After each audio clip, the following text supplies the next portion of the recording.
शुभ सकाळ. तर बघा श्लोक त्याच्या पप्पाला शरबत करून द्यायला लागलेला आहे. तोपर्यंत मी इकडं टिफिन भरत आहे.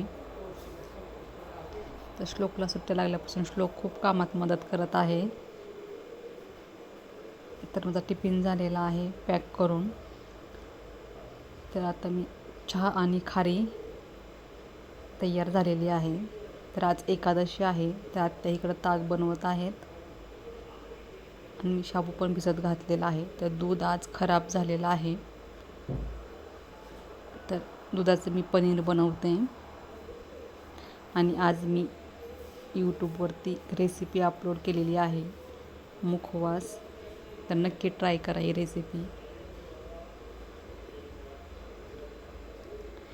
आणि संध्याकाळी मॅगी केलेली होती.